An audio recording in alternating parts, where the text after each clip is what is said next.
Bien, nos quedaron algunas cuestiones pendientes de la unidad 4, creo que es la que habla de personas jurídicas, no la 3, las personas jurídicas y de libros contables. Hablé sobre un poco de la historia, cómo se organizó el sistema registral mercantil en la República Argentina a través de la historia de nuestra legislación, cómo llegamos del artículo 34 del Código de Comercio al actual Código Civil y Comercial. Buenas tardes. La organización local de cada registro, los problemas que eso trae en materia de homonimia y de control. Hablamos un poco de cómo se crearon las inspecciones de personas jurídicas de las provincias y la nacional, qué funciones tienen. Hicimos hincapié en la ley 22315, que es la que rige la Ciudad de Buenos Aires, que es la Inspección General de Justicia, cuáles son sus funciones. Pero me quedó pendiente un tema que es un poco central en el debate actual respecto de esta temática, que es el tema del control de legalidad. Control de legalidad. Porque una cosa es la facultad que tiene el Estado a través de sus organismos respectivos de fiscalizar a las personas jurídicas. Esto es una cosa. Y otra cosa es el concepto de control de legalidad, que el control de legalidad está dentro de la función plenamente registral, ¿no?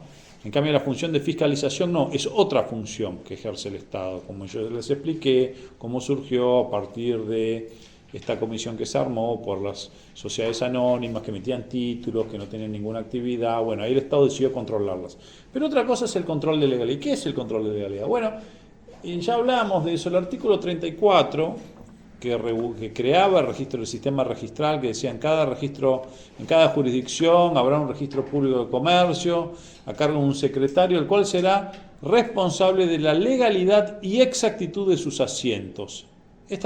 Así decía textualmente, era el responsable el registrador mercantil, que era el secretario del juzgado, del tribunal, de la legalidad y exactitud de los asientos, es decir, de las inscripciones que se hacen en el registro público de comercio. Recuerden que el registro público de comercio es un objeto, no es un sujeto. El sujeto es el registrador, y el registrador registra en un registro, y este es el registro público. Ahora, ¿qué es lo que dice el 34 cuando dice, o decía el 34 del Código de Comercio, cuando el registrador era responsable de la legalidad y exactitud? Bueno, eso fue lo que durante mucho tiempo se discutió y hasta actualmente se discute. Porque algunos dicen que en realidad la función del registrador mercantil es únicamente examinar que los documentos que se presentan para la inscripción cumplan formalmente, extrínsecamente, con los requisitos que la ley exige. Como por ejemplo, si yo quiero inscribir una sociedad, hola, ¿qué tal? Buenas tardes. Cuando yo presento la documentación ante el registro público, lo que tiene que hacer el registrador mercantil es fijarse que esa documentación cumpla en cuanto a su forma con las exigencias legales y administrativas o reglamentarias. Es decir, de que si la ley dice que se tiene que ser un instrumento público, que el estatuto venga por instrumento público, que contenga todos los requisitos que la ley pide que tenga ese documento, por ejemplo, la identificación de los socios, la denominación, el objeto, etcétera, etcétera, etcétera. Pero ese control únicamente se tiene que ejercer sobre las formas, sobre lo que surge extrínsecamente del documento, pero no sobre lo sustancial del negocio. Y acá les voy a dar un ejemplo. ¿Alguna vez alguno de ustedes vio una escritura pública o una escritura pública de transferencia de un inmueble? Sí. ¿Alguna vez ustedes fueron al registro de propiedad inmueble? Ustedes saben que la transferencia de los derechos reales, conforme a nuestro sistema, se hace por escritura pública, el dominio se hace por escritura pública, con lo cual se tiene que hacer la escritura pública. Después esa escritura pública, que tiene que tener los requisitos que la ley fija para la transferencia de un dominio, se inscribe en el registro público inmueble, de la propiedad inmueble. Cuando uno lleva una escritura donde yo le vendo un departamento a... ¿Cómo es tu nombre? Agustín. ¿Cómo? Agustín. Celebramos una escritura donde yo le transfiero el dominio de un inmueble que es de mi propiedad, le transfiero a Agustín. Lo hacemos ante escribano, el escribano va a hacer la escritura pública, firmamos los dos, pero el escribano lleva esa escritura al registro de propiedad inmueble para inscribirlo, ¿para qué? ¿Para qué hay que inscribirlo? ¿Cómo? Para que pueda ser oponible a todos los demás terceros. Esa escritura, mientras la celebramos, entre Agustín y yo es válida, pero a partir del momento de su inscripción va a ser oponible a terceros. Bien, el registrador, lo que va a hacer, el registrador de la propiedad inmueble, lo que se va a fijar es que el instrumento cumpla, en cuanto a su forma, con todos los requisitos de ley. Es decir, que si le llevamos una transferencia de dominio a un instrumento privado, el registrador nos va a decir, no, mire, la ley dice que sí tiene que ser por escritura pública, por instrumento público, con lo cual esto no cumple, no se lo inscribo. O si le falta mi nombre, por ejemplo, entonces el registrador va a decir, mire, le faltan los datos del vendedor, no se lo puedo inscribir. Ahora, si el precio es muy bajo, el registrador no se puede inmiscuir sobre lo sustancial del negocio. No puede decir, no, mire, a mí me parece que el precio acá es simulado, porque en realidad está por debajo del valor del mercado. Porque eso es algo que no surge, no es un requisito extrínseco del documento, sino que tiene que ver con el negocio sustancial, con lo material. ¿Me siguen acá? Con lo cual el registrador de la propiedad inmueble no puede hacer un control sobre lo sustancial, sino únicamente sobre lo formal. Les pongo el ejemplo del registrador de la propiedad de otros registros, porque ahí se genera el debate en torno al registro público de comercio. Porque el Código de Comercio decía, eres responsable de la legalidad y exactitud, con lo cual el negocio tiene que ser exacto. Entonces, parte de la doctrina comenzó a decir, mire, el registrador mercantil, a diferencia de otros registradores, no solamente tiene la facultad para controlar, la facultad y el deber de controlar las formas de los documentos que se inscriben en el registro público, sino también lo sustancial, puede ir más allá, puede meterse en el negocio sustancial. Y ustedes miran, ¿y cómo se mete el registrador público en lo sustancial? ¿Cómo hace para meterse en lo sustancial? Les voy a dar algunos ejemplos históricos y algunos muy recientes, muy recientes. Y acá tenemos las dos posiciones de la doctrina. Una parte de la doctrina dice, no, el registrador mercantil únicamente tiene que analizar la forma del documento, no se tiene que meter para nada dentro del negocio sustancial. Hay otra parte de la doctrina y la jurisprudencia mayoritaria dice, no, el registrador público además tiene esa facultad de meterse dentro y controlar efectivamente de que sustancialmente el negocio cumpla con todos los requisitos, y si no lo es, lo puede rechazar. Entonces acá tenemos dos posiciones. Algunos dicen, en definitiva, el registrador mercantil no está para controlar más allá de la forma. Si después la sociedad la utilizan para otros fines y tienen otros vicios que no sean los que surjan formalmente el documento, está la justicia, que los terceros afectados o los socios eventualmente vayan y reclamen a la justicia, y que la justicia sea la que repare el daño generado. El registrador no tiene nada que hacer ahí. Es más, dicen algunos, se torna burocrático que el Estado se meta en ese control de inscripción. Y otros, por otra parte, decimos, no tiene ningún sentido ir a la justicia o cuando el registrador advierte que hay irregularidades, es mejor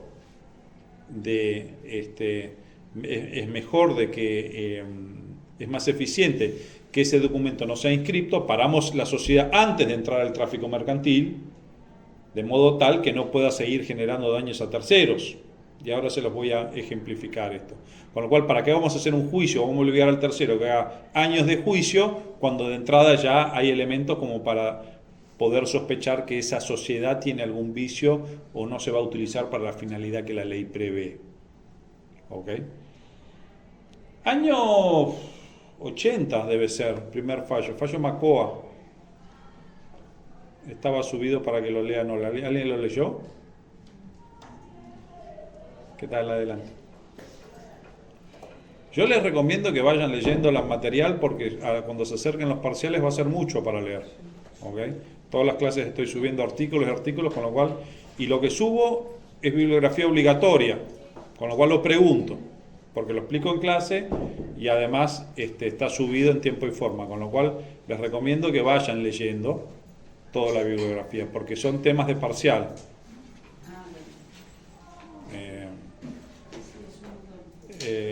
Entonces, Macoa fue así. En su momento, cuando todavía, yo en la clase pasada les expliqué que hubo una época en donde el juez de registro estaba separado de la inspección de personas jurídicas, había un sistema dual. Bueno, en esa época todavía estaba separado, había un juez de registro que fue un famoso juez, después fue camarista, fue presidente de la Cámara, que se llamaba Enrique Buti. Buti fue juez de registro, el último juez de registro, porque después se unificó y se creó IGJ, y un día a Buti le presentan para inscribir 23 sociedades. 23 sociedades. Y esas sociedades tenían una particularidad, que eran los mismos socios, los mismos administradores, el mismo estatuto, el mismo objeto, el mismo domicilio, la misma sede social, todo igual. Todo igual. Lo único que cambiaba era el nombre, ¿no? Pirulito S.A., Futanito S.A., pero eran todas las mismas dos personas que crearon 23 sociedades para hacer lo mismo. Exactamente igual, con el mismo capital. Entonces, claro, al juez le llamó la atención y dice, escúchame, ustedes, estas dos personas, ¿para qué quieren 23 sociedades? Entonces le dice, escúchame, explíquenme por qué quieren tan constitución. Todos sabían por qué querían. El tema era así. Como el sistema requería previa autorización de inspección de personas jurídicas para funcionar como sociedad anónima, por sociedad por acciones, sociedad anónima, perdón, y después la inscripción, eso demoraba, podía demorar meses, hasta un año podía demorar. Entonces, habían algunos estudios contables y de abogados que, ¿qué es lo que hacían? Constituían sociedades para tenerlas guardadas. Entonces, usted necesitaba una sociedad para presentarse en un negocio mañana, y no tenía que hacer el trámite de un año, de 8 meses, sino que simplemente iba, la compraba la sociedad, cambiaban las acciones, cambiaba la autoridad y usted en 24 horas ya tenía su sociedad armada. Armaban sociedades para venderlas, dicho mal y pronto. No para realizar una actividad, simplemente para tenerlas en cartera y para venderlas. Por eso tenían 23 sociedades, se presentaban la inscripción de 23 sociedades. Cuando el juez se anoticia de esto, porque como le dice, mire, escúchenme, ¿para qué quieren 23 sociedades? Le explican todo esto y dice, mire, en realidad las sociedades no se constituyen para eso, las sociedades se constituyen para realizar una actividad concreta y determinada, no para venderlas. Con lo cual eso es un objeto ilícito. Entonces les rechaza la inscripción. Esto va a la Cámara y entre las cuestiones que se debatió es esto. El juez de registro, el registrador mercantil, no solamente controló, porque las sociedades formalmente cumplían con todos los requisitos. Si uno miraba la escritura, cumplía con todo lo que decía la ley. Si las miraba aisladamente, con lo cual no había ninguna ilicitud ahí. Lo que era ilícito en sí era qué se iba a hacer con esas sociedades. Pero eso el juez no lo pudo merituar sin meterse en lo sustancial del negocio. Si meramente se quedaba con lo formal, tendría que haber inscrito a las 23. ¿No? Si esto hubiese sido la propiedad registro, otro registro, como el registro de la propiedad inmueble, ese registrador no tendría la competencia para decir, no, mira, acá atrás de esto hay algo que es ilícito. Formalmente todo cumple, se inscribe. Y en el registro público puede cumplir con los requisitos formales, pero si hay requisitos sustanciales que el juez o el registrador advierte que no se están cumpliendo, tiene la potestad y el deber de rechazar la inscripción. Esto fue el año 80. El caso llega a la Cámara de Apelaciones y la Cámara confirma, dice, acá efectivamente el registrador mercantil, a diferencia de otros registradores, no solamente tiene la potestad de analizar lo formal, sino también lo material, lo sustancial.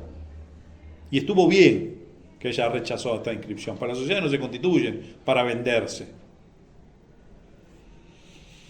Año 80. Muchos años después, año 2004 creo que es,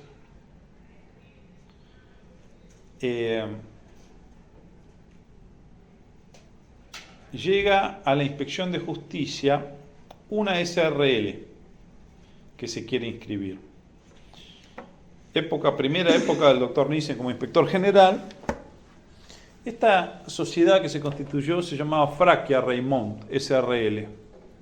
En esa época, en el 2004, la ley de sociedades en su artículo 1 decía, habrá sociedad cuando 2 o más personas de forma organizada, conforme a unos tipos previstos por la ley, se obliguen a realizar aportes para la producción e intercambio de bienes y servicios, participando de las ganancias y soportando las pérdidas. Palabras más, palabras menos. Pero el dato de color acá, lo que quiero que subrayen es, habrá sociedad cuando dos o más personas.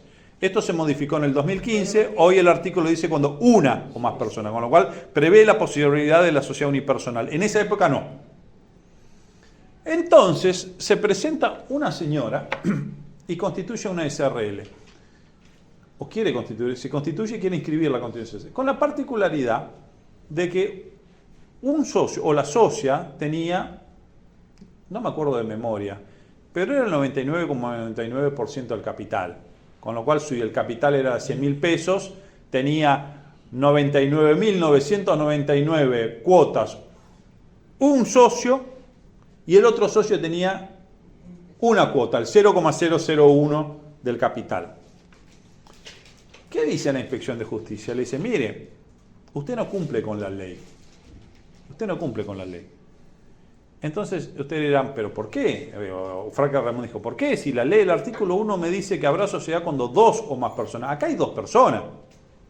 Acá hay dos personas, fíjese, hay uno que tiene el 99,99 y hay uno que tiene el 0,001, con lo cual hay dos personas.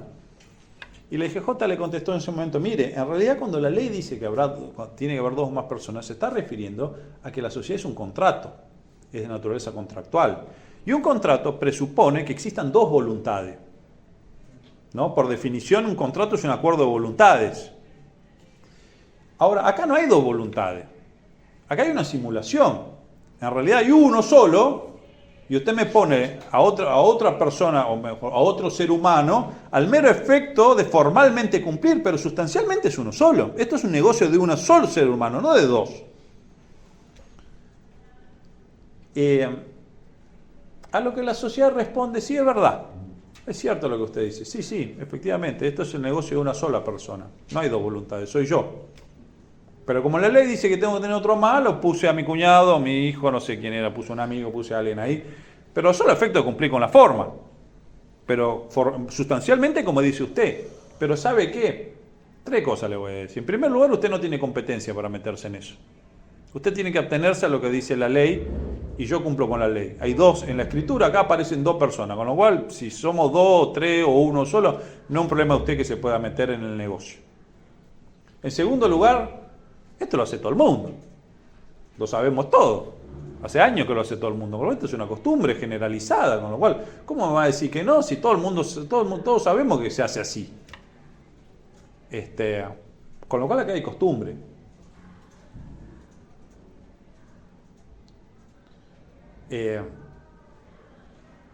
Bien,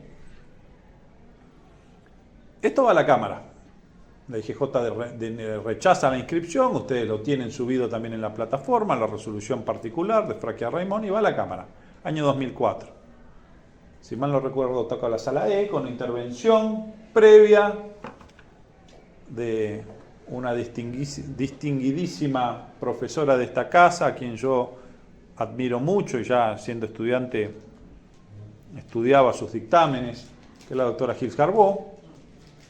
Alejandra con un excelente dictamen, a la cual la sala después adhiere, dice, momento. En primer lugar, como dijo la Cámara ya en el año 80, el registrador mercantil no es como cualquier otro registrador, tiene facultades para ir sustancialmente al negocio. Y acá lo que está sucediendo, efectivamente, ustedes mismos están reconociendo que es una sociedad, una sola persona. Con lo cual el registrador actuó bien, porque advirtió que había una sola persona y esto viola el artículo primero de la ley de sociedades, con lo cual no lo puede inscribir. Por más que formalmente digan son dos.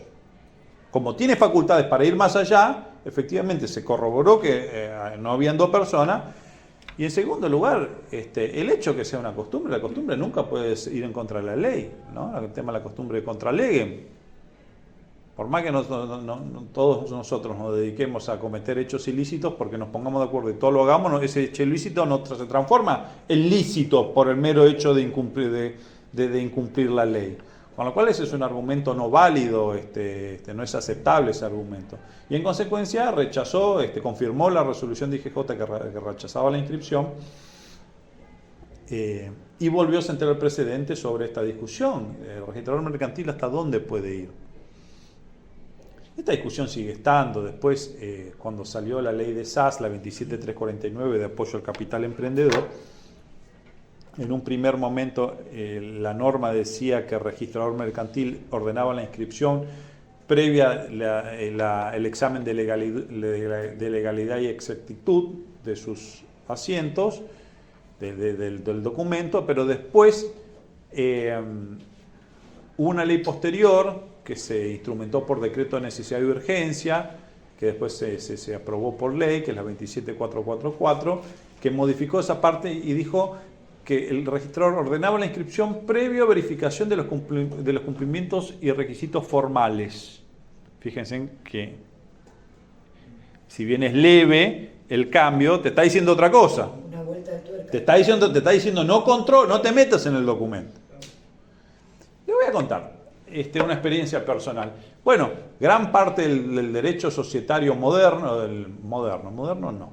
Gran parte del derecho societario actual se inclina por esta corriente. Si el registrador no tiene que controlar nada, que se fije nomás que el documento cumpla con los requisitos, pero después nada más. En todo caso, si hay algún tipo de disfuncionalidad, algún tipo de uso abusivo, que vayan a la justicia los afectados. Pero el Estado no tiene por qué meterse antes, que los desincentiva, dicen, justamente la generación de la iniciativa particular de los negocios, con lo cual si me lo hacen muy burocrático, me ponen muchas trabas para entrar en el comercio, en definitiva lo que va a suceder es que mucha gente deje de hacer sociedades con la consecuente perjuicio que te trae para todos, porque va a haber menos generación de riquezas, producción, intercambio de bienes y servicios. Esta es la lógica que de esta posición detrás. En todo caso, es mejor controlar después, cuando se cometió ya el ilícito con esa persona jurídica, pero no antes. ¿Se entiende? Nosotros sostenemos, Nissen, por empezar, es el principal, a cuyo pensamiento yo adhiero totalmente, decimos, no, mire, esto no es así. El Estado tiene que controlar justamente para evitar que se produzca el daño. Y le voy a poner algunos ejemplos muy puntuales. Hace unos meses, un año, son meses largos, ya años, llegaron a mi escritorio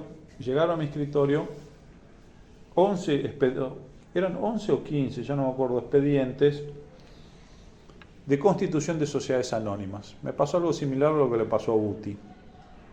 Sube el jefe del departamento que estudia las inscripciones, se llama el departamento precalificado en IGJ, me trae toda una pila así de sociedades, me dice, mira Darío, estas sociedades están todas en condiciones de inscribir.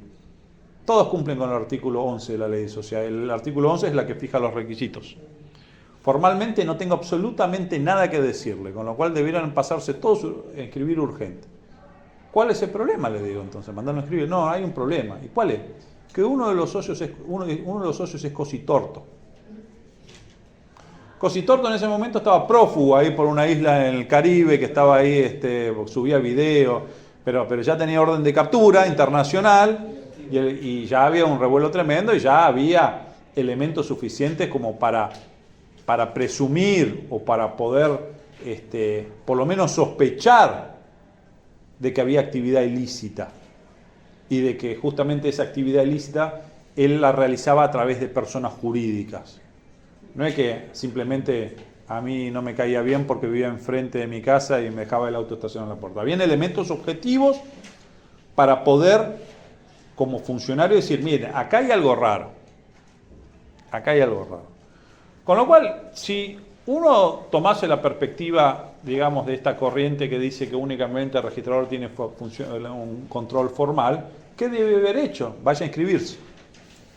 Con lo cual no había ningún elemento, las sociedades formalmente cumplían con todos los requisitos de ley, tendría que ordenar la inscripción y eventualmente que sea la justicia que determinase las medidas necesarias para sacar a esas personas jurídicas del tráfico mercantil por el daño que habían generado terceros. Ahora, ¿qué sentido tiene esto si ya sabíamos a qué se dedicaba este señor? ¿Cuál sería el sentido de dejarlo entrar cuando ya sabemos que esas personas jurídicas se utilizan para una finalidad totalmente distinta para las cuales la ley previó el instituto de sociedad, ¿no? O por lo menos teníamos serias sospechas y por razones, lo vuelvo a repetir, razones objetivas, no eran cuestiones meramente personales. Entonces, efectivamente, en base a este argumento, esta corriente, al fallo Frakian, al fallo Macoa, dijimos, no señor, usted no le puedo inscribir las sociedades, porque usted no puede dejar en tráfico. Usted primero preséntese en la justicia, aclare su situación y después vemos lo que va a suceder. Pero yo no le voy a habilitar como funcionario público darle estas herramientas para que usted ingrese y vaya a saber qué cosas puede llegar a hacer con los antecedentes que hay en el caso concreto. Segundo caso, muy similar, otra de las que en ejercicio de la función de fiscalización fiscalizamos y después intervenimos a través de la justicia, que fue el Grupo Bayo. ¿Escucharon ahora el Grupo Bayo? No fue tan famoso como Cositorto, como SOE, pero hacían lo mismo. Hay muchas que hacen lo mismo. Hay una deficiencia en la regulación. Muchas sociedades, muchas personas humanas arman una sociedad, o 2 o 10, ponen una página en internet y en la página de internet le ponen una calculadora online. Entonces le dicen, miren, si usted pone $1.000 en mi empresa, en mi sociedad, fíjese, acá ponga $1.000. Usted pone 30 días y en 30 días 1.200 va a tener. Entonces pone 60 días, 1.300 y así, 180 días, 2.000. Claro, entonces la gente pone y se entusiasma.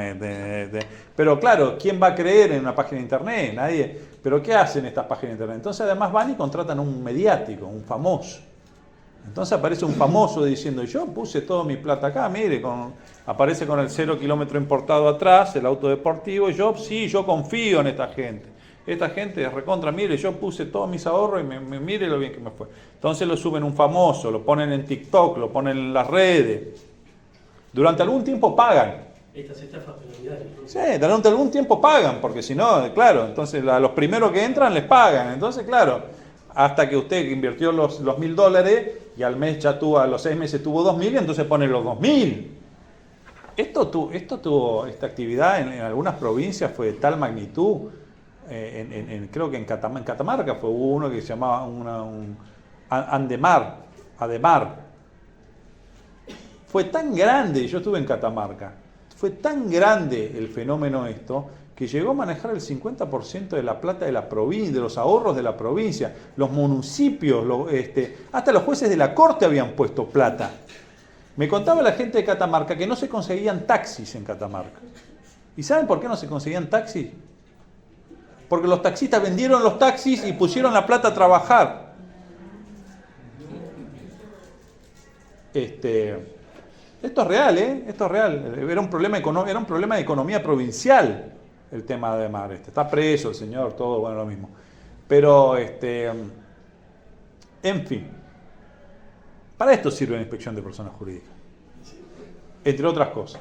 Entonces, llega este segundo grupo de sociedades al poco tiempo, nos las comenzamos a investigar, al grupo Bayo lo comenzamos a investigar, y cuando empezamos a investigar, el que estaba detrás de todo eso era un señor que había estado preso en una provincia, creo que en Neuquén, por estafa. Aparecían famosos de Wanda Nara, si ustedes ven la publicidad y la página, realmente... no sé si Tinelli en el uno aparecían gente de la farándula, digamos. Pero bueno, cuando empezamos a investigarlos un poquito, resulta que me aparecen también un grupo, alrededor de 20 sociedades, también me traen de vuelta la pilita, 20 sociedades. Tenemos un problema. ¿Qué pasa? ¿Cumplen con el artículo 11? Cumplen acabadamente. Perfecto. ¿Tenemos algún prófugo? No hay ningún prófugo acá. ¿Y cuál es el problema? Mira, el problema es que entre estas 20 sociedades pusieron 200 millones de pesos de capital. Buenísimo, ¿qué más uno más quiere? Pusieron mucho capital, está bien, es una empresa seria. Sí, pero quienes pusieron la plata, los dos son dos socios. Primero que son los dos de Neuquén, pero ese es un tema anecdótico. El problema es que uno está cobrando el IFE. Y la otra socia, la googleamos, y tiene el ranking, el estatus 5 de incobrable moroso según el Banco Central. Con lo cual está bloqueada financieramente. Con lo cual, ¿me pueden explicar de dónde sacaron 200 millones de pesos? Obviamente que no las inscribimos. Al poco tiempo terminaron todos presos, en parte por la investigación que hicimos en la Inspección General de Justicia, combinado con la CNB y el Banco Central de la República. Pero efectivamente, en ese caso particular se ejerció, por un lado, la fiscalización y por otro lado, el control de legalidad. Fíjense que son dos cosas distintas. Control de legalidad respecto a las inscripciones. La fiscalización respecto a la actividad real que llevaban, ¿no? Esto terminó con intervención por parte de la justicia comercial de todo el grupo societario y después de la justicia penal, porque efectivamente se dedicaban a estafar gente como lo hacía el señor Cositorto. Bueno, Hubo diferenciar, perdón, dijiste la función de hecho que yo quiero que tengan en claro ustedes, el control de legalidad es sobre los documentos que se presentan a inscribir, ¿ok? Con lo cual nosotros no solamente analizamos o una forma de concebir el control de legalidad no es solamente sobre el documento, sino sobre el negocio que contiene el documento. Porque los documentos que me presentaron cumplían con todos los requisitos de la ley. Ahora, al analizar el contenido del documento, nos dimos cuenta que los dos socios evidentemente eran testaferros, si no nos explicaba. Y no visto desde un expediente, sino del conjunto expediente. Perdón, doctor, ¿eso sería como correr el velo societario? No. Corrimiento de velo societario es otra cosa. Cuando se le imputan determinados actos a los socios o controlantes que realizan ciertos actos de la sociedad. Acá directamente no le inscribimos las sociedades. Rechazamos la inscripción. Para que esas sociedades no puedan ser opuestas a terceros. Y automáticamente le pedimos la intervención y la disolución. Además, pero eso no lo puede ser registrado, eso lo tiene que dictaminar la justicia. Pero sí el registro puede pedírselo a un juez y el juez inmediatamente nos dio. Sí. No, que no me doy cuenta, porque cuando usted dijo que formalmente en la forma se identifican los socios, la denominación, el objeto, ¿eso quiere decir que de cada persona se hace una búsqueda? No. Porque, por ejemplo, Cositorto es famoso, pero... No significa eso, no. Significa que se puede llegar a hacer. ¿Okay? En este caso se dio porque Cositorto era famoso. Pero no es que nosotros andamos a decir, no tenemos forma de saber, pero digo, lo que significa es que cuando hay elementos que permiten de forma objetiva y razonable sospechar de que esa persona jurídica en realidad tiene algunos vicios, tiene algunas nulidades, se puede llegar a utilizar de forma disfuncional, entonces ahí el registrador puede decir, no estoy obligado simplemente a inscribir porque me cumpliste con la forma. Puedo ir más allá.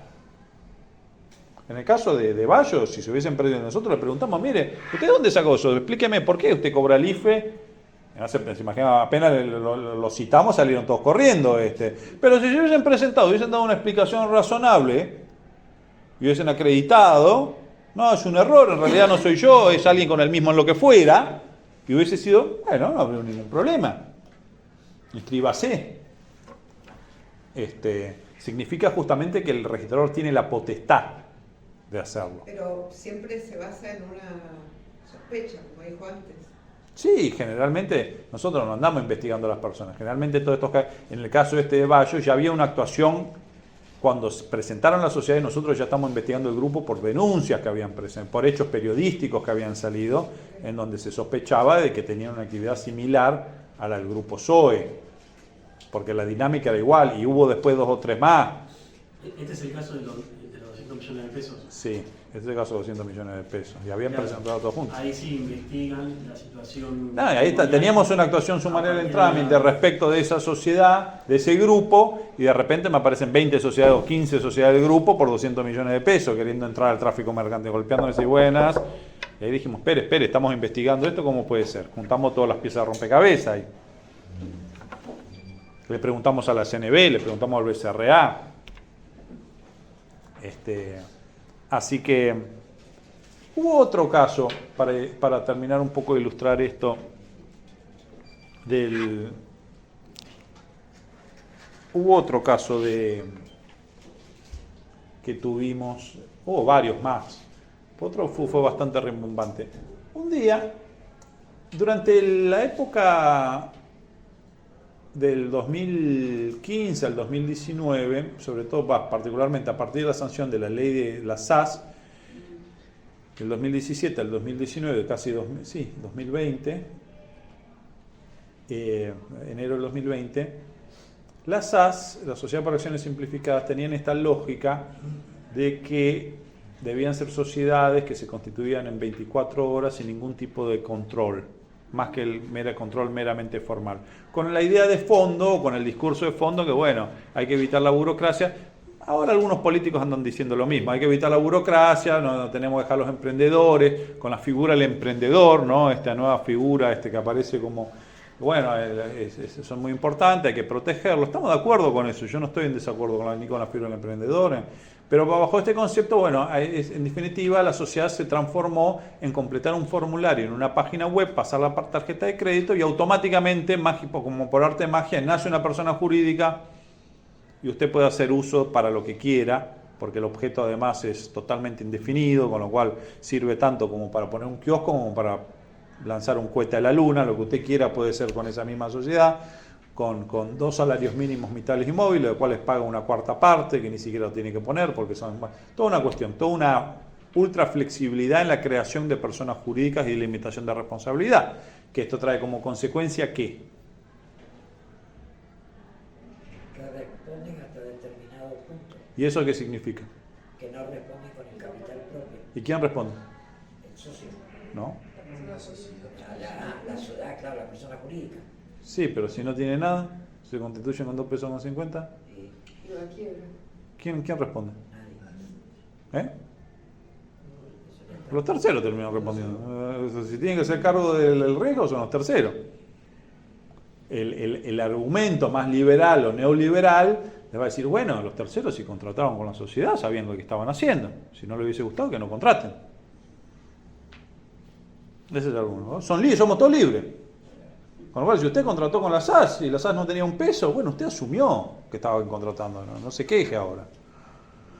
Entonces, con ese argumento, con esa idea, se constituyeron, por lo menos en Capital Federal, el sistema de constitución de la SAS era totalmente automatizado. Esto significaba que no había ningún tipo de intervención humana. Era como el bot del gobierno de la ciudad que para sacar la vacuna, usted ponía 1, la opción 2, después pasaba la tarjeta de crédito y automáticamente tenía su SAS con el quit operativo. Y entonces, con un error gravísimo que cometieron, que a mi juicio no fue inocente, que es que la ley dice, la ley de la 27349, al igual que la ley de sociedades, que para constituir una SAS hay que publicar un edicto. Claro, el edicto se tiene que publicar antes de la inscripción. Porque ¿cuál es el sentido de la publicación del edicto? Antes que se inscriba. ¿Quién se puede oponer? Que alguien se pueda oponer. ¿Pero oponer a dónde? A la inscripción. No, pero ¿a dónde? ¿Ante quién? Ante el registrador. Ok. ¿Y quién se podría llegar a oponer? ¿Algún acreedor? Alguien que haya sido damnificado por eso. ¿Cómo? Alguien que haya sido damnificado antes. No, porque la sociedad está naciendo. Bueno, alguien que tenga un interés legítimo en principio. Y dentro un abanico bastante amplio, pero fíjense en este caso. Pero, ¿qué pasaba en IGJ? IGJ no. Como era todo automático, y el edicto también era de forma automática, no había forma que la sociedad salga en 24 horas si se tenía que publicar el edicto. Entonces, ¿qué hicieron? Inscribían a la sociedad y después publicaban el edicto, pero una vez ya inscripta. ¿En qué sentido tenía hacerlo después? Buena pregunta la que usted me formula. ¿Qué es lo que pasó? Se presentó un señor, inscribió una sociedad que se llama Grupo Carwan SAS. ¿Escucharon hablar de Carwan alguna vez? Sí. Carwan es una empresa que vende autos segunda mano, usados. Bastante conocida en el mercado, bastante prestigiosa en el mercado. Entre otros, tienen varios lugares. Se presenta esta sociedad, que después nos enteramos que el socio, el que se presenta, era un testaferro, era un chico en ese momento de 19, 20 años. De hecho, cuando lo citamos a declarar, vino con la mamá. Era un empleado de quien era el verdadero dueño. Y este señor constituyó con el empleado, le hizo firmar al empleado unos papeles, y constituyó esta sociedad Grupo Carwan SAS, de forma automática, desde internet, en su casa. Entonces, resulta que se inscribe en 24 horas con el objeto amplísimo, pero cuando publican el edicto, al otro día se presenta Carwan, el dueño de la marca, y le dice IGJ, señores IGJ, yo me opongo a esta inscripción, porque yo soy el dueño de la marca, yo soy el que vende los autos. ¿Cómo van a inscribir a este Carwan? El otro se llama Grupo Carwan. ¿Cómo van a inscribir a ellos si en definitiva me pueden perjudicar a mí? ¿Qué le contesta IGJ en el 2018, 2019 cuando sale esto? Dice, mire, yo lo siento mucho, pero yo ya lo inscribí, no lo puedo desinscribir. Como yo ya lo inscribí, la única forma de desinscribir es mediante una sentencia judicial. Con lo cual, vaya a la justicia y pídele a un juez que me ordene a mí. Y así hicieron los de Grupo Carwan. Fueron a la justicia. ¿Qué pasó a lo de Carwan? Claro, ustedes me dirán, ¿y por qué inscribieron Carwan, el Grupo Carwan, si existía Carwan? Lo que pasa es que al ser todo automatizado y no intervenir ninguna persona, el sistema solamente toma los caracteres, no hace un análisis de la denominación. Si usted le cambia un nombre, una letra, ya cambia el nombre, el sistema, si no está ocupado, lo toma. Si le pone una coma, un punto o lo que fuera, y como le agregaron una palabra, grupo, el sistema pasó. Bueno, resulta que este señor estafó en todas las provincias del país, en la ciudad de Buenos Aires, a gente. Hay denuncias en todas las provincias. Sí, claro, se presentaba como Carwan, tenía una página, tiene este hermoso auto, usted lo quiere, deposíteme 4 millones en esta cuenta o 2 millones de anticipo, y si lo he visto no me acuerdo. Con lo cual hay causas penales en todas las provincias de la República Argentina. ¿Cómo me entero yo de todo esto? Bueno, fácil, un día me llega un oficio de un juzgado federal en lo criminal. Vale, llega IGJ. Entonces viene la responsable del área legales, me dice, Darío, llegó esto, me dice, mira, nos están diciendo que nos citan como testigos, quieren entender cómo es el mecanismo, bueno, entonces voy al juzgado federal. Entonces les explico todo esto y no lo podían creer. No lo podían creer. Me decían, pero ¿por qué ellos pensaban que había algún tipo de connivencia en algún funcionario, en un empleado de la Inspección de Justicia? ¿Cómo pudieron inscribir esta sociedad si era evidente? Y además, ¿qué tal? Buenas tardes. Y era evidente además que después vino la empresa y se opuso y ustedes no hicieron nada. Permitieron que efectivamente la sociedad operase en el mercado y ahí están los resultados. Gente estafada por millones y millones de pesos a lo largo y el ancho de todo nuestro país, desde La Quiaca hasta Tierra del Fuego, hasta la Ushuaia. Entonces, y mire, el sistema lo armaron así. El sistema está todo, y justamente como tienen esta visión de que no tiene que haber un control, sino únicamente formal, pasan estas cosas. ¿Cómo terminó la historia? Bueno, creo que el caso, por lo menos hasta un par de meses atrás, todavía estaba en la Corte Suprema. Se estaban discutiendo cuál de las jurisdicciones tenían que entender todas las denuncias penales. Todavía estaban discutiendo dónde iban a tener. Se imagina que esa gente no va a recuperar nada nunca, ni nada. Entonces, vuelvo sobre esta cuestión, sobre la necesidad de un control. Porque si hay un control previo, esto no debiera haber pasado. No debiera haber pasado, justamente. Esta es la función que tiene el registrador mercantil. La principal función que tiene el registrador mercantil es la protección de los terceros. La publicidad registral, pero eso viene de la mano con la protección de los terceros. Porque las corrientes que le van a hablar de la autonomía y la voluntad, justamente no hablan de esta cuestión. Van a decir, bueno, que se arregle la justicia. Sí, muy lindo, ahí tenemos el tema. Si se hubiese parado esa inscripción de entrada, muy fácil, este señor no hubiese podido realizar esa actividad. ¿Cuánto daño nos hubiésemos ahorrado? ¿No? Pero bueno, este es el esquema de Estado que algunas corrientes proponen. Otro caso emblemático que tuvimos, el caso de los monos. Escuchamos hablar de los monos y no estoy hablando de los que están en el zoológico. Los de Rosario. Narco.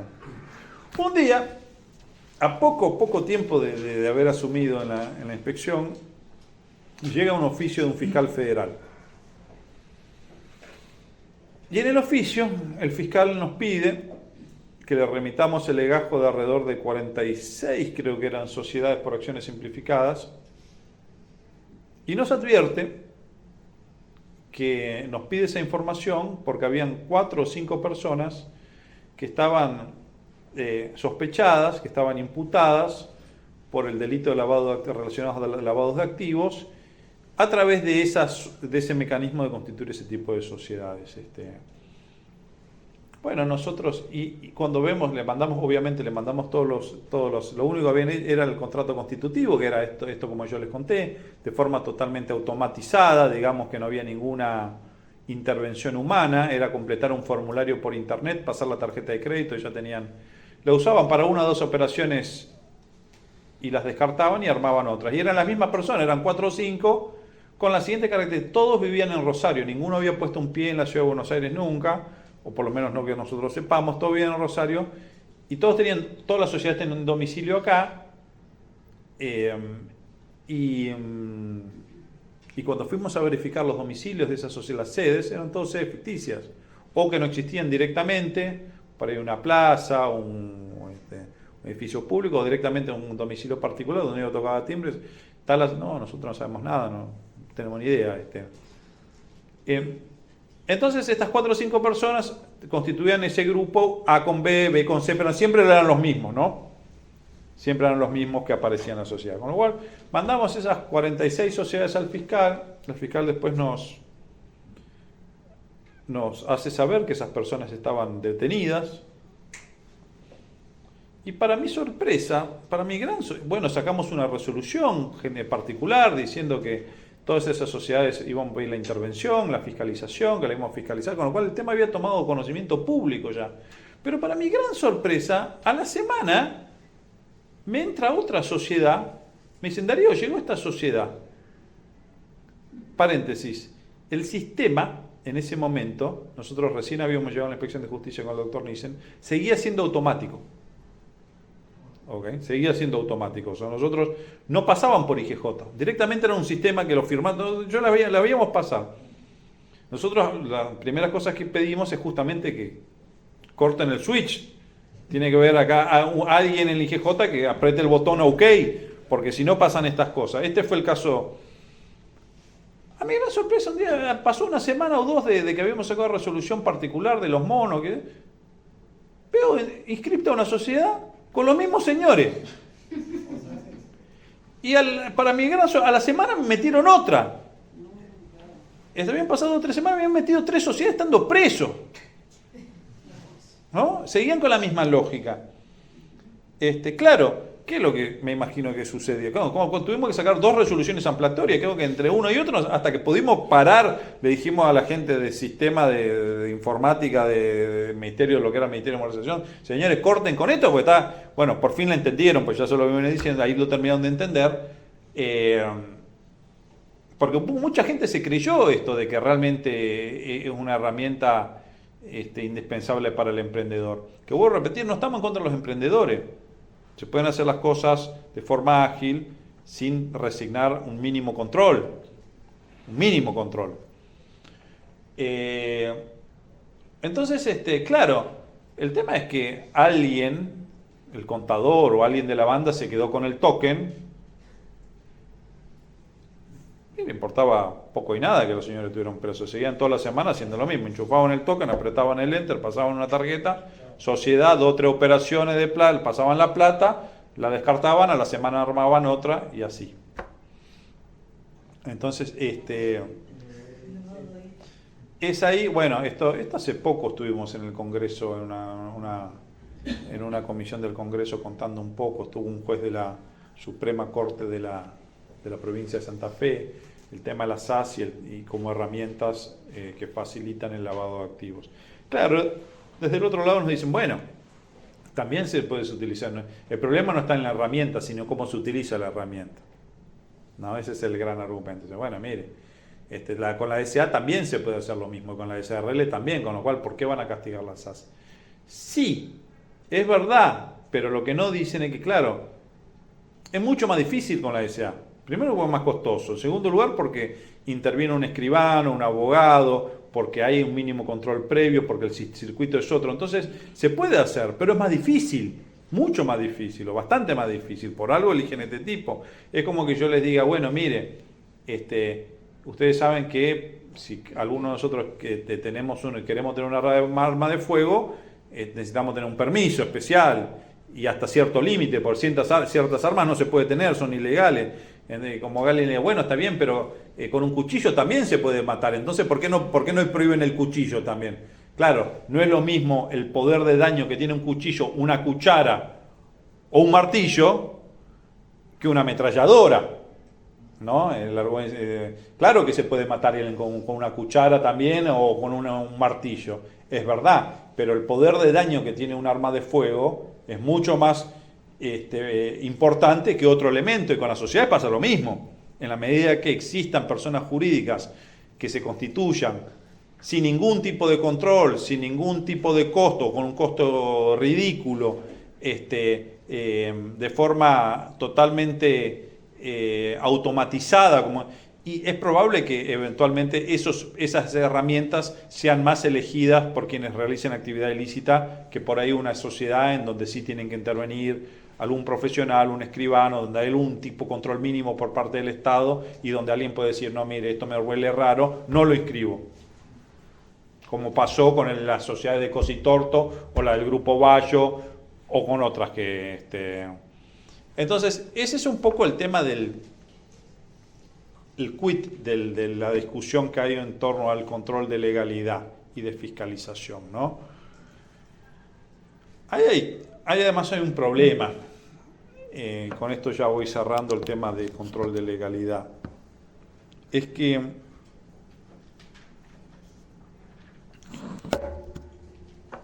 claro, desapareció el artículo 34 del Código de Comercio.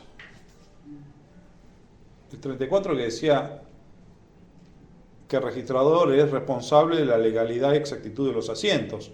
Con lo cual ese artículo desapareció. Y ese es el artículo que era la base del control de legalidad. Sobre eso voy a subir algunos artículos más. Toda la doctrina justamente sentaba. Después estaba el artículo 6 de la Ley de Sociedades, la Ley General Ley de Sociedades Comerciales 1950, que decía que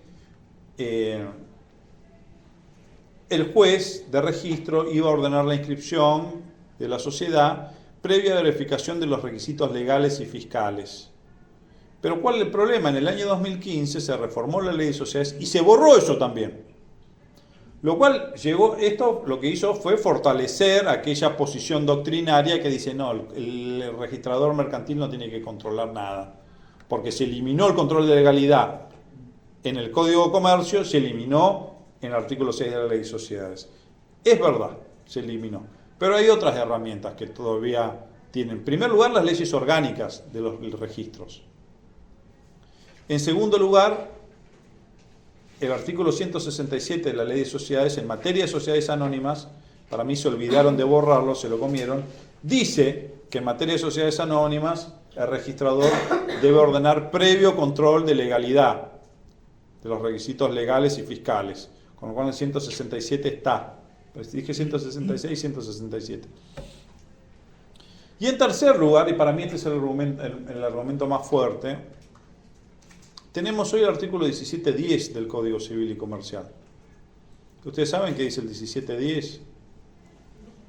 ¿Quién me lo lee?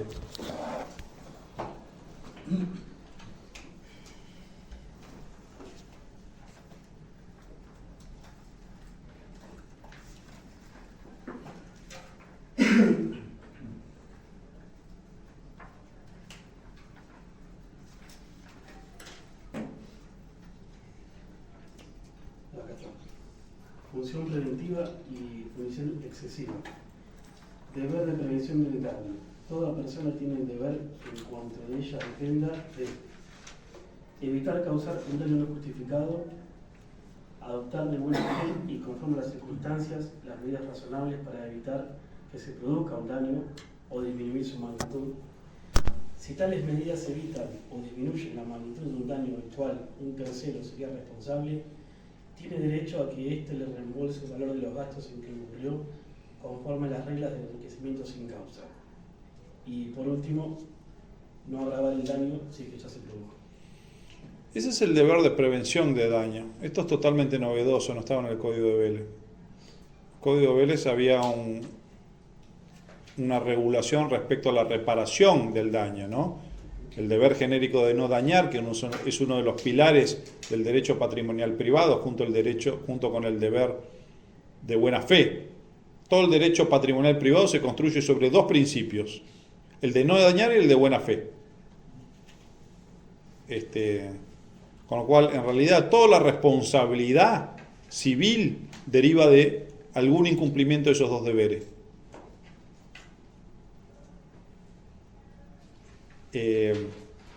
Pero el código nuevo trae una vuelta de tuerca, trae un avance respecto de esto, que no solamente no debemos dañar, y si dañamos debemos reparar el daño causado, sino que nos impone la obligación de prevenir el daño. Si sabemos que una conducta va a generar daño y está en nuestros alcances prevenirlo, impedirlo, tenemos la obligación de actuar tal para que el daño no se genere. Y ese artículo es aplicable no solamente para las personas humanas, sino también para las personas jurídicas, tanto de derecho público como de derecho privado. Con lo cual,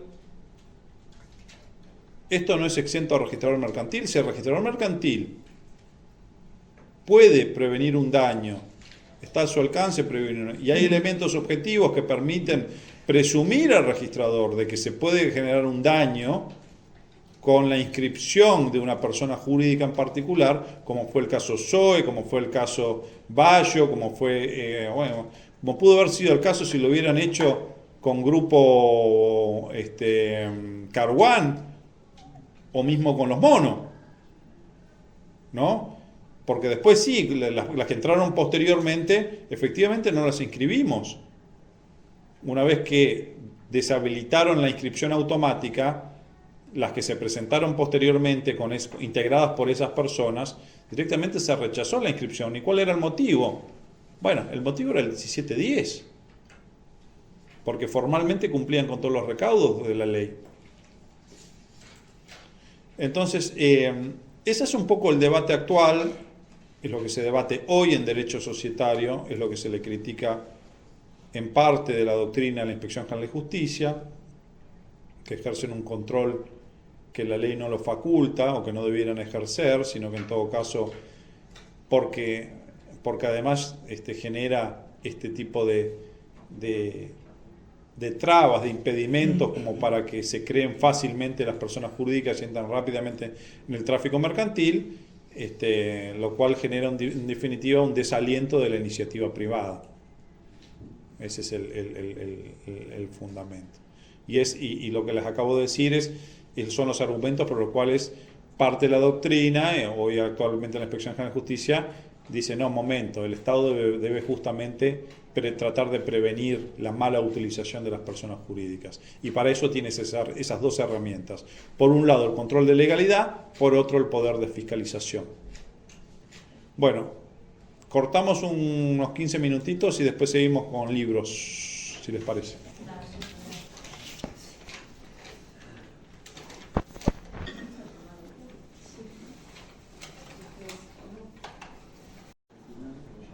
Ahí arrancamos. Contabilidad, mejor dicho libros, pues no voy a hacer tanto eje en la contabilidad, no me preocupa tanto el tema de la contabilidad, que es un tema un poco más complejo. Ahí veo que tenés el código, no lo guardes, déjalo ahí. Porque ya le vamos a echar mano. Ahí también hay un código. Libros de las personas jurídicas. Las personas jurídicas tienen la obligación de llevar libros. Distintos tipos de libros por distintos tipos de motivos. Podemos diferenciarlo en dos grandes grupos, estos libros. Por un lado, los libros contables. Por un lado, los libros contables. Los libros contables tienen por objetivo volcar la contabilidad de la persona jurídica. ¿Por qué las personas jurídicas tienen que llevar contabilidad? Básicamente para tener un registro de su patrimonio y de sus operaciones, para poder eventualmente reconstruir el giro patrimonial. La contabilidad, como yo les conté, por lo menos la contabilidad moderna, o sí, la contabilidad que utilizamos, el sistema de partida base doble, es otro de los grandes inventos del renacimiento del comercio que floreció a partir del siglo XV, si ustedes quieren, ¿no? ¿Por qué? Porque justamente este nuevo sujeto que realizaba una actividad de forma profesional, que era el comercio, era un sujeto que por un lado recurría de forma habitual al crédito, con lo cual pedía crédito. Entonces justamente como pedía crédito se necesitaba tener un registro de sus operaciones, y por otro lado para su organización interna. ¿Okay? Entonces la contabilidad tal como conocemos hoy, las bases de la contabilidad moderna están sentadas a partir de esa época en Occidente, a partir del siglo XV. Durante mucho tiempo la contabilidad fue para los sujetos que ejercían el comercio, tal es así que los libros contables estaban regulados también en el Código de Comercio. Hoy tenemos una norma expresa en el Código Civil y Comercial que impone la necesidad a las personas jurídicas de derecho privado de llevar libros contables y de llevar una contabilidad, que es el artículo 320. Ya vamos a ir al 320, ya lo vamos a leer, pero eso como un está bien, gente fuerte. Eso es un aspecto de los libros que tiene que llevar cualquier persona jurídica, los libros contables. Después hay otros libros que no son contables, que también tienen que llevar las personas jurídicas, que son libros que tienen que ver con el funcionamiento orgánico, o mejor dicho, sí, orgánico, y también de cuestiones internas de la propia persona jurídica. No tiene que ver ya con el movimiento patrimonial, sino tiene que ver con el funcionamiento de esa persona desde sus órganos, o desde su perspectiva interna, con la toma de decisiones, con la propiedad, con la transferencia de las participaciones, que son los libros sociales o societarios. Por ejemplo, yo trabajo en un sindicato y tenemos libro de asamblea y libro de comisión directiva. Sí, señora. Sí, señora. ¿Cuál es el objeto del libro de asamblea y el de qué me decías, el de comisión directiva? ¿Para qué sirve? ¿Para qué sirve? En la comisión directiva, en el libro de actas de comisión directiva se traspasa mes a mes los movimientos del sindicato, las cartas ofertas, los convenios que lleva el sindicato adelante, más los informes contables mensuales, las salidas, los egresos, y en el de asamblea... No, eso no es la comisión directiva, no. ¿En el libro de actas de comisión directiva? En el libro de actas de comisión directiva, los ingresos y egresos, eso tiene que estar en el libro diario. ¿En el libro diario de comisión directiva? No, son libros distintos. En el libro de comisión directiva, lo que tienen que colocar son las reuniones de comisión directiva. ¿Qué es lo que la comisión directiva se reúne, toma decisiones, delibera, y de eso tiene que dar un registro, porque las personas jurídicas están conformadas por personas humanas, y las que toman las decisiones en cada órgano son personas humanas, con lo cual el objeto de los libros de actas, como es el acta de comisión directiva, es volcar las decisiones de la comisión directiva. Los ingresos patrimoniales e ingresos patrimoniales en realidad no tienen que estar, si lo hacen no está bien, tienen que surgir el libro diario, porque es un aspecto contable, no es una decisión que toma la comisión directiva.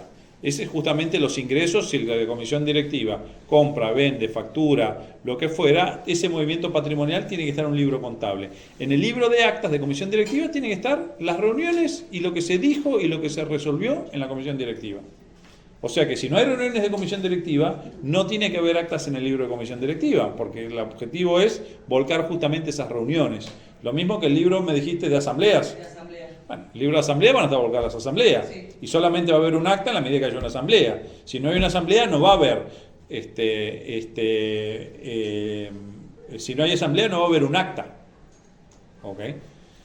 Esto pasa en todas las personas jurídicas. Además, hay una asamblea que se junta con el libro contable, la asamblea de memoria y balance. No, en realidad no. Suceden dos cosas. En una asamblea se pueden aprobar, se pueden tratar distintas cuestiones. Ahora, y acá se mezcla. Todas las personas jurídicas, por el 320 que ahora vamos a leer, tienen obligación de llevar una contabilidad. Cualquiera fuera su naturaleza. Entre ellos están los sindicatos, las sociedades, las asociaciones civiles, las fundaciones. Es más, el 320 no solamente se le impone a todas las personas jurídicas, sino también a las personas humanas que llevan una actividad económica organizada, dice, con lo cual lo que antiguamente era el comerciante en el Código de Comercio, con lo cual hay muchas personas que ejercen actividad económica de forma habitual, sean jurídicas o sean humanas, tienen que llevar libros, tienen que llevar una contabilidad. Y esto implica llevar una contabilidad de forma anual, realizar un balance, porque hay 2 libros contables, ya los vamos a ver. Ahora, cuando hay una persona jurídica, esa contabilidad, ese balance tiene que ser aprobado por la asamblea. Ahora, el balance no va a estar en el libro de actas. Lo que va a estar en el balance va a estar en el libro de inventario y balances.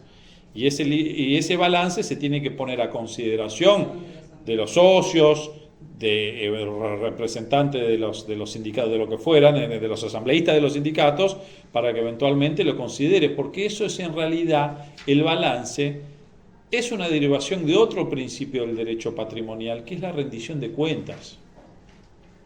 ¿Qué significa rendir cuentas? ¿Quién tiene que rendir cuentas?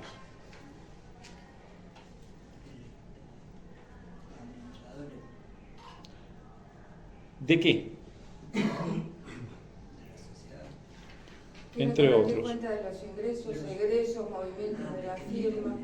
¿Qué significa rendir cuenta? En el lenguaje coloquial, vos me tenés que rendir cuenta. Lo que vende, lo que... ¿Dar explicaciones de qué? De lo hecho. Dar explicaciones de lo hecho. Pero ¿por qué yo le tengo que dar explicaciones de lo hecho a alguien?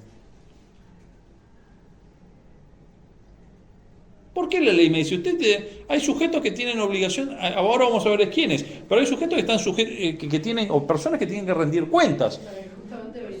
¿Por qué están obligados a rendir cuentas? Explicar. ¿No? Para que responda al objetivo para el que fue creada. Sí, en caso de que sea una sociedad, pero la rendición de cuentas también puede ser a personas humanas. ¿Por qué alguien le puede decir, usted ríndame cuenta? Y también porque en base a los ingresos que tenga más, es lo que tiene que tributar. Para hacer un compromiso. Porque hay administración de fondos ajenos. Si los fondos son míos, si el patrimonio es mío y yo administro mi propio patrimonio, yo no le tengo que rendir cuentas a nadie de eso, porque estoy administrando algo que es propio. En cambio, cuando yo administro algo, un patrimonio que es de un tercero, nace la obligación de que yo a ese tercero le tengo que rendir cuentas. Y esto significa explicarle, como dijeron ahí cordialmente, los hechos. Si a mí se me entrega un patrimonio para que yo haga algo, para que lo administre, o con un poder para que haga determinadas cuestiones, yo después tengo que darle explicaciones. Eso es uno de los deberes que implica justamente la administración de un patrimonio ajeno. ¿Ok? Me diste 100 pesos para que te los guarde, para que te los administre, para que te pague tus cuentas, mientras vos estás de vacaciones, y cuando volvés, yo te voy a decir, mirá, Marte, acá me sobraron 50 pesos. Con estos 50 pesos pagué tu celular, le compré comida al gato, y acá me sobraron 50. Acá están los comprobantes, mirá. Acá está el comprobante del pago celular, acá está el comprobante de que lo comí comida al gato, ahí está la comida del gato, el gato está ahí, rindo cuentas, y acá está el de 50. Si pactamos una retribución, me tendrás que pagar por la gestión que realicé. Pero eso tiene como consecuencia, que te trae implícito, la obligación de rendir cuentas. Quien administra un patrimonio ajeno siempre tiene que rendir cuentas, tiene que explicar lo que hace con ese patrimonio. Y esto es pagar un poco lo que dice la compañera. ¿Tu nombre? ¿Yo? Sí. Irina. Cuando es una persona jurídica, los administradores, por más que sean los mismos socios de esa persona jurídica, son terceros. Porque los bienes son de la persona jurídica, no son de los socios. ¿Se entiende? Si yo tengo una sociedad unipersonal una SAS o una SAU, y yo soy el administrador, por más que yo sea el único dueño, el patrimonio es ajeno. Hay diferenciación patrimonial, hay distintas personalidades, diferenciación de personalidad jurídica, con lo cual son dos sujetos. Ni que hablar si hay más socios, con lo cual tengo obligación de rendir cuentas.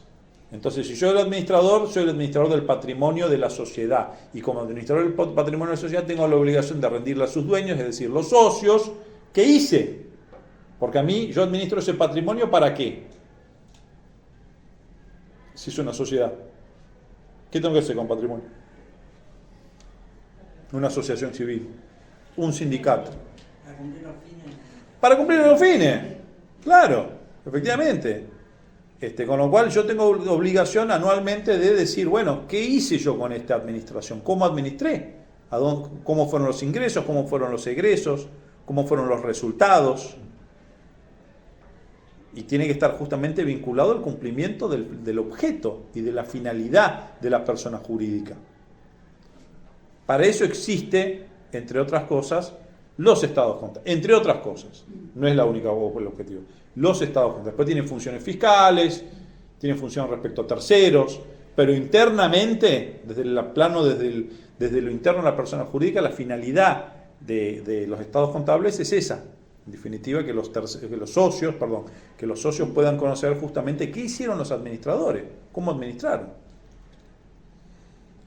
Pero volvamos, entonces, por ahí, ¿tu nombre es? Sí. Juan planteaba la cuestión de que cuando la Asamblea aprueba estados contables se mezclan las dos cosas. Sí, es correcto, pero los estados contables van a estar volcados en los libros contables. Y la Asamblea que apruebe o desapruebe esos estados contables va a estar volcada en el libro de actas. Los libros de actas tienen por finalidad volcar las decisiones del órgano que toma una decisión, ya sea asamblea, ya sea comisión directiva, ya sea consejo de administración, como se llame el órgano. Un órgano es en definitiva un mecanismo previsto por la ley mediante el cual se toman decisiones, ciertas decisiones, ¿no? Por la asamblea toma algunas decisiones y la comisión directiva toma otras decisiones, pero en definitiva se trata de tomar decisiones. Una del gobierno y otra. Así es. Tienen funciones distintas. Uno administra, otro. Podría ser también de fiscalización, ¿no? En la comisión revisora de cuenta, o la sindicatura, o el consejo de vigilancia, o no sé cómo se llaman los sindicatos, si existan revisores de cuenta. Auditoría, por ejemplo, es otra cosa, porque tiene que ver con el balance en sí. Entonces, cuando hay una decisión tomada por un órgano, hay un libro de actas de esa persona jurídica. También hay libros que son sociales, que no tienen que ver así con la toma de decisión, sino que tienen que ver o con la propiedad o con la asistencia, que son los libros en el caso de socios, los registros de socios o de accionistas, como por ejemplo en una asociación civil. En una asociación civil tiene que haber un libro en donde se registren los socios. ¿Quiénes son los socios? Entonces, cuando se afilia un socio, cuando se asocia a una persona, se lo registra con fecha tal, fulanito se asoció. Y cuando se le da de baja por cualquier motivo, por fallecimiento, porque dejó de pagar la cuota, o porque se lo expulsó, o porque pidió irse, también se le da de baja. De esa manera, tanto la sociedad como los terceros pueden saber quiénes son sus socios. Y esto pasa también en las sociedades por acciones. Las sociedades accionarias tienen una característica, que es que el elenco de sus socios, tanto al momento de su constitución como sus eventuales transferencias, cuando un socio entra o sale, esa información no obra en un registro público, sino un registro privado. ¿Y cuál es el registro privado? El libro de socios. Con lo cual, si alguien, ya sea propio interno de la sociedad o un tercero o el Estado quisiera saber quiénes son los socios de una sociedad por acciones, la forma que tiene para saberlo es ir y ver el libro, porque ahí va a estar la registración de las altas y bajas y modificaciones de los socios. Y ese registro no es público, a diferencia como el que sucede en otro tipo societario, que ya lo vamos a ver, en donde sí el elenco de socios se registra en el registro público. Y entonces cualquiera puede ir, pedir al registro público esa información, el registro público se lo va a brindar. En cambio, si el registro es privado, es mucho más difícil. Porque yo tengo que pedir y hay que ver si me lo muestran. Bien, entonces tenemos otros libros, por ejemplo, el registro de asistencia a asambleas, que también es muy común, tanto en las sociedades por acciones, seguramente en los sindicatos habrá, o puede haber, en las asociaciones civiles a veces hay, a veces no, en donde es un libro en donde se deja asistencia de quienes fueron a la asamblea. Esa es una forma de determinar el quórum existente en la asamblea, que quede un registro del quórum, de quienes... No se va a registrar ahí qué decidieron, eso va a estar en el libro de actas, pero sí va a estar en el libro quienes estuvieron presentes, y eso me da la posibilidad de calcular el quórum de la asamblea. Cuando vamos a la asamblea vamos a ver lo que es el quórum. Ahora, ya que estoy hablando de libros los libros, con lo cual, para que tengan presente, primera gran diferenciación, libros contables, libros societarios o libros sociales, ¿ok? Y tienen finalidades distintas. Unas receptan la contabilidad, otros receptan el funcionamiento interno de la persona jurídica y la toma de decisiones. Por último, ya que estoy ahí, voy a cerrar con el tema de los libros de actas. Esto es bastante frecuente, confundir el acta con el acto jurídico, ¿no? La asamblea, la reunión de comisión directiva, son actos jurídicos. Son hechos humanos que tienen por objetivo la constitución, modificación, extinción de derechos o obligaciones. En sentido, definición estricta de lo que es el acto jurídico. Una asamblea es un acto jurídico.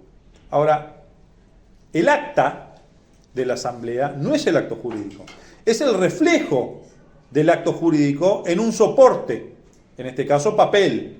Podría ser un libro digital en algunos casos, que en todo caso sería un soporte distinto, sería un soporte digital. Pero lo que sucede es que se documenta un acto jurídico, es decir, que ese acto jurídico se traspasa, por decirlo o mejor dicho, se vuelca en un soporte papel para que quede un registro, para que el día de mañana se pueda saber, conocer ese acto jurídico, tanto la propia persona jurídica como los terceros, ¿no? La asamblea resolvió algo y bueno, si no dejamos un registro de lo que resolvió la asamblea, ¿cómo vamos a saber eventualmente qué resolvió? Y en cómo vamos a actuar en consecuencia, si no queda un registro. Entonces tiene que haber un registro, y ese registro justamente de eso es el libro de actas. Ahora, no confundir el acta con el acto, porque puede suceder, y sucede mucho, que haya actas que no tuvieron acto, o al revés, que haya actos que no tuvieron acta. Esto parece un trabalengua, ¿no? A ver si los puedo ubicar un poco mejor. Seguramente, aquellos que hayan visto alguna vez el funcionamiento de una persona jurídica, y vos que trabajás en el sindicato seguramente te va a resultar muy familiar, que a veces sucede, y sucede muchísimo en sociedades y también en asociaciones civiles, en donde la comisión directiva no se juntó, nunca se juntó. Pero sin embargo en el libro dice que se juntaron y van y firman todo. No, jamás.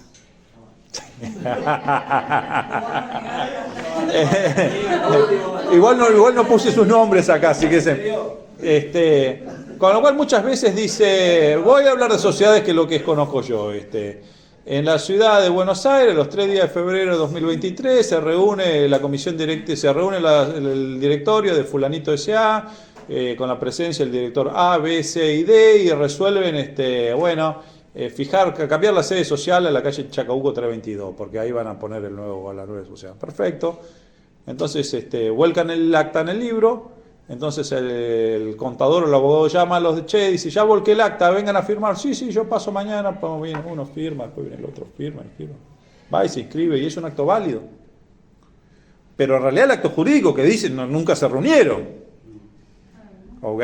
Es un acto jurídico resultante del acta, pero no es una transcripción de un acto que existió de verdad. Y ese acto es válido. Salvo que digan que fui yo y yo no les firmé. Pero si yo voy y están todas las firmas después, ¿quién puede decir, no, en realidad eso no sucedió? Sí, puede ser que no haya sucedido, pero todos prestaron el consentimiento ahí. Todos votaron a favor. Si fueron y le pusieron la firma, después me dicen, no, mirá, yo en realidad ese día estaba en Nueva York, con lo cual puedo probar. Esto sucede en la jurisprudencia. Yo puedo probar que en realidad no estaba en el país, ese acta es falsa. Bueno, está muy bien, es falsa, pero usted vino y firmó, en definitiva, tomó la decisión, prestó consentimiento con lo que... Y sí, pero no así como estaba escrito. Bueno, ¿y qué importa? Consentimiento está. Distinto es si no es mi firma. Tuvo presente el doctor de León, si no, esa firma yo lo dejo, no es mía. Tomaron una decisión sin que yo estuviera enterado o que no estuviera a favor y me falsearon, entonces yo no presté consentimiento con esa toma de decisión, entonces sí puede haber una cuestión de nulidad o eventualmente un delito. Con lo cual, muchas veces hay actas sin acto y muchas veces sucede al revés, que hay actos sin acta. Se juntó la comisión directiva, efectivamente nos juntamos, efectivamente discutimos o no, o resolvimos algo, pero el libro se perdió o no está, o alguien se lo robó. O no les conviene volcar el acta. O no le conviene volcar la decisión al libro. También. ¿Existió el acto jurídico? Sí, claro, hubo acto jurídico. Ahora, lo que no hay es registro, o no hay un registro formal de eso. Entonces, esto tiene que ver, ya cuando veamos algunas cuestiones, en algún punto está receptado en las reuniones, cuando IGJ reguló las reuniones a distancia, todas las reuniones por Zoom, por plataformas virtuales, ¿no? Pero bueno, lo que les quiero ilustrar es que muchas veces se van a encontrar en el ejercicio de la profesión que hay actos sin actas, y esto no significa que el acto no sea válido, significa después que tendré que ver cómo lo pruebo. Porque puede ser que alguno haya sacado el celular y lo haya grabado. Con lo cual después será una cuestión de discutir o filmado. El acto existió, lo que no existe es una transcripción en el libro correspondiente. Pero lo que la ley exige para todas las personas jurídicas es que los actos jurídicos que tomen los órganos se vuelquen en un libro, que es el libro correspondiente. Esto como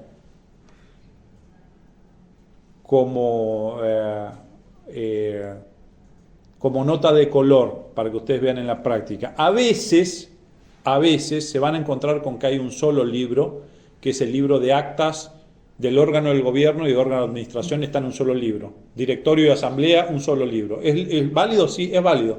Puede ver que haya un solo libro de actas en donde se registren todas las actas de todos los órganos. Y a veces se van a encontrar, la mayoría de las veces, que hay un libro de actas por cada órgano. Van a encontrar con un libro de actas de comisión directiva, un acta de asamblea.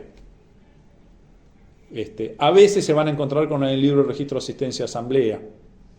En las sociedades anónimas es obligatorio, en las asociaciones civiles no es obligatorio. Con lo cual, pero si no hay libro de asistencia de asamblea, la consecuencia es que la asistencia, ¿cómo sé yo si estuvieron los socios en la asamblea o no? ¿Cómo sé? ¿Cómo dejo registro de la asistencia si no hay un libro de asistencia? Tienen que firmar el libro de actas. Si no, no sé yo si tuvieron o no. El problema es que el libro de actas generalmente se transcribe después que terminó la asamblea. Para eso está el libro de asistencia de asamblea, porque a ese momento que esta es la asamblea, vamos a celebrar una asamblea, y claro, al momento que comenzamos la asamblea, no está el acta, con lo cual, ¿qué es lo que van a firmar? Para eso está el libro de asistencia de asamblea, con lo cual, antes de comenzar la asamblea, él en la puerta, pase, firme acá, entonces yo tengo quienes asistieron. Y el acta, una vez que discutimos y resolvimos, se transcribe después. Por eso el primer punto del orden del día de casi todas las asambleas, de todas las personas jurídicas, ¿cuál es? ¿Cuál es el primer punto del orden del día? Generalmente se van a encontrar. Designación. Hasta en los sindicatos. Designación de autoridades. No. ¿Designación de qué? De dos personas para firmen, de dos socios para que firmen el acta.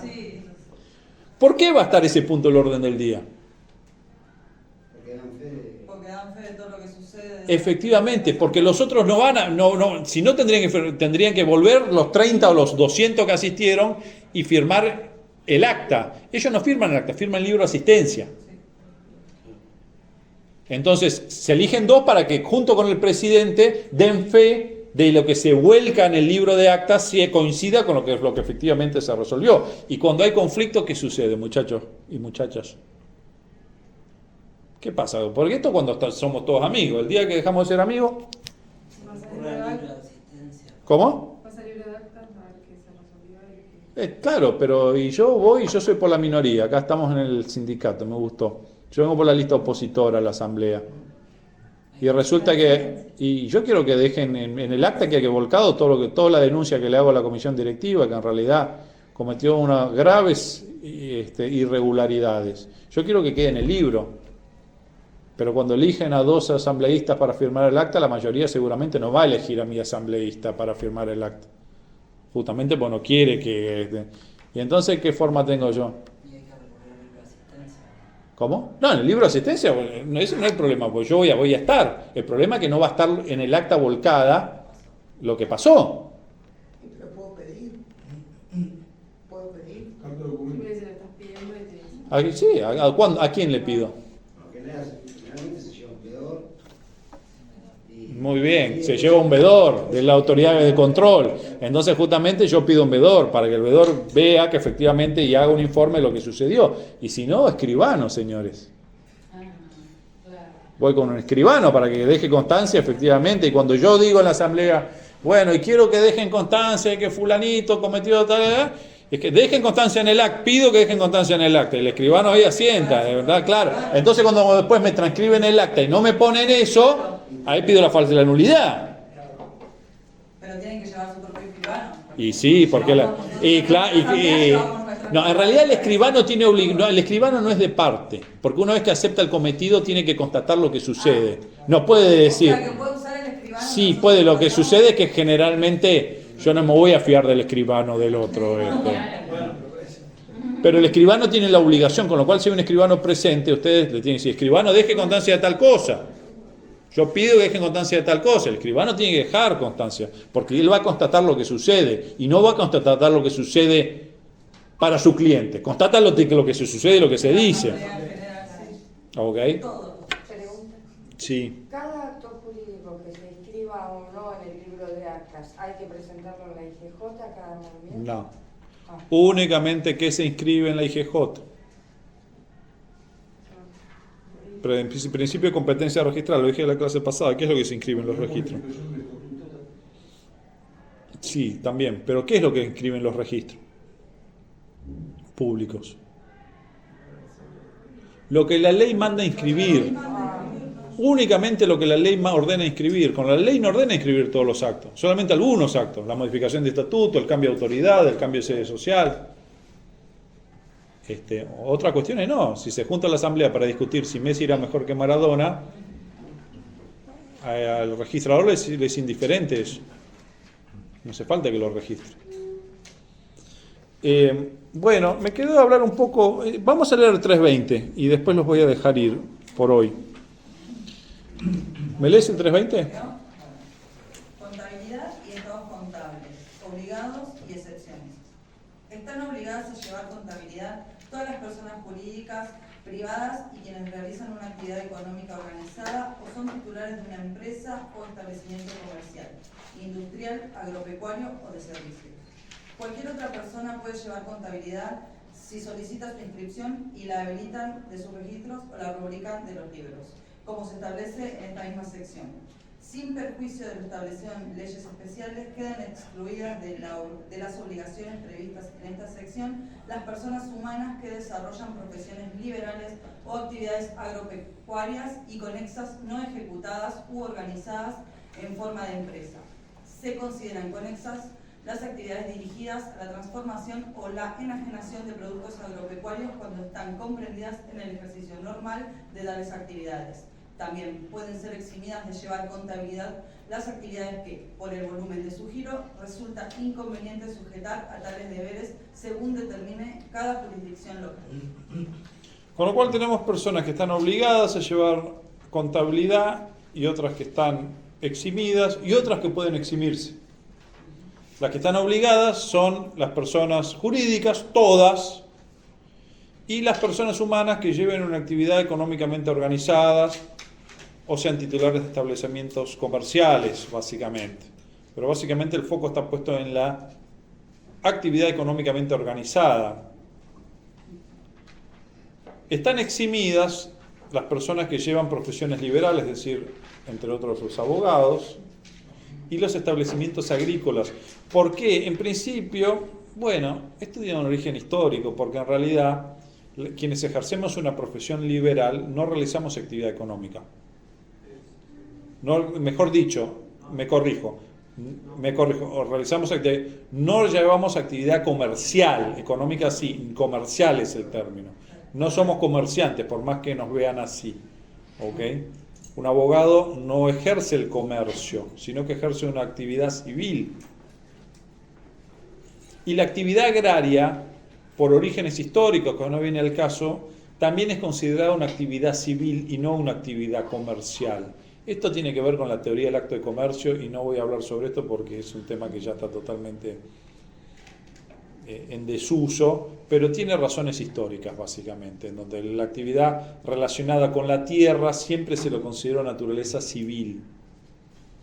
Ustedes miran, bueno, con una empresa de soja, un campo que vende, sí, no es muy distinto a una que vende, no sé, pizza o autopartes, pero por cuestiones de lo que era el acto de comercio siempre se trazó una línea divisoria entre actividades civiles y comerciales. Esto se borra, porque el Código Unificado borra la línea entre lo civil y comercial, ya no hay más actos comerciales y actos civiles. Entonces, así que fíjense en que esa misma ley que aprueba el Código Unificado modifica la ley de sociedades y le cambia la ley, le cambia el nombre. Antes se llamaba Ley de Sociedades Comerciales y ahora se llama Ley General de Sociedades, con lo, no es solamente ya de sociedades comerciales, general de sociedades. Antes habían sociedades civiles, ahora no las hay, con lo cual la divisoria que había entre lo civil y lo comercial se borra, pero quedan algunos rezagos todavía, y el 320 es un ejemplo de ello, con lo cual tenemos personas que están obligadas, tenemos personas que están eximidas y tenemos personas que pueden eximirse conforme a el volumen, conforme a la importancia o caudal de actividad que tenga, ¿no? Como dice el artículo, léemelo. ¿El 320? La última parte. Dice, ¿se consideran conexas las actividades? No, después de eso. También. También pueden ser eximidas de llevar contabilidad las actividades que, por el volumen de su giro, resulta inconveniente sujetar a tales deberes según determine cada jurisdicción local. Bueno, sobre esto nosotros hicimos una aplicación concreta en la Inspección General de Justicia, pero Guillermo se los va a explicar más cuando vean asociaciones civiles. Pero uno de los problemas de las asociaciones civiles que tiene la regulación, es que la ley con un gran acierto las regula. Antes no había regulación más allá en 2 o 3 artículos del Código Vélez. Hoy tenemos un capítulo en el Código Civil de asociaciones civiles donde están bastante reguladas, pero uno de los problemas que trae es que las trata todas por igual. Y esto significa que están sujetas a las mismas condiciones y obligaciones, tanto una asociación civil, que puede ser el centro jubilado del Parque Chacabuco, un comedor de una villa miseria, como una institución como puede ser, no sé, la AFA o la UIA o el Automóvil Club o River o Boca, o instituciones que son inmensas, que son asociaciones civiles, pero que tienen un giro patrimonial y un caudal de socios importantísimo, y una asociación barrial de un club de jubilados, de un comedor, una biblioteca popular o no sé, una junta de vecinos, una cooperadora escolar. Entonces, la ley las trata todas por igual, pero fácticamente no son iguales, ni tienen los mismos recursos. Y esto generaba un problema en la práctica, que muchas instituciones, muchas asociaciones civiles pequeñas que funcionan realmente a pulmón, que tienen una actividad realmente valiosa desde el punto de vista comunitario, claro, les costaba un montón cumplir con las obligaciones, con ciertas obligaciones que le impone la propia ley, que las trata todas por igual. Entonces, pero el 320, y al final dice algo, dice: el Estado, los organismos correspondientes pueden eximir a ciertas personas jurídicas de llevar total o parcialmente la contabilidad. Y eso depende del giro, y eso fue lo que hizo la IGJ conjuntamente con la FIP el año pasado, una resolución conjunta en donde dijeron, bueno, vamos a categorizar a las asociaciones civiles. La chiquita, la mediana y la grande, y no le vamos a pedir lo mismo. Y en las chiquitas los vamos a eximir parcialmente de hacer los estados contables. ¿Por qué? Porque hacer estado contable implica tener un contador. Y 5 vecinos que se juntaron para manejar la cooperativa no tienen plata para pagarle al contador. O les cuesta. Entonces, generalmente, vamos a tratar de simplificar. ¿Los eximimos totalmente? No. Algo tienen que presentar. Presentame una planilla donde me decís cuánto te entró y cuánto te salió, algo sencillo. Firmalo, séte responsable. Pero no te voy a pedir los anexos, el estado de evolución del patrimonio neto, todo lo que implica un balance de la certificación contable, porque realmente si el giro patrimonial es pequeño no se justifica. ¿Ok? Con lo cual eso es una aplicación que se hace expresamente de este artículo 320, que tiene cosas interesantes. Después, bueno, cierro acá porque ya son las 7. Lean por favor después este capítulo, del 320 al 3... ¿Cuándo termina el capítulo? ¿329?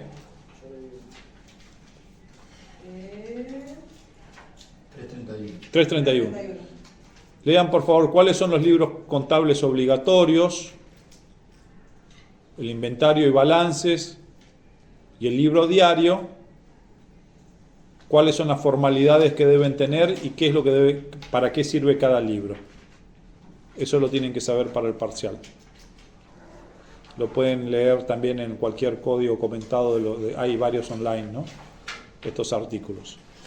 Así que, bueno, cualquier duda que tengan será la próxima. Gracias.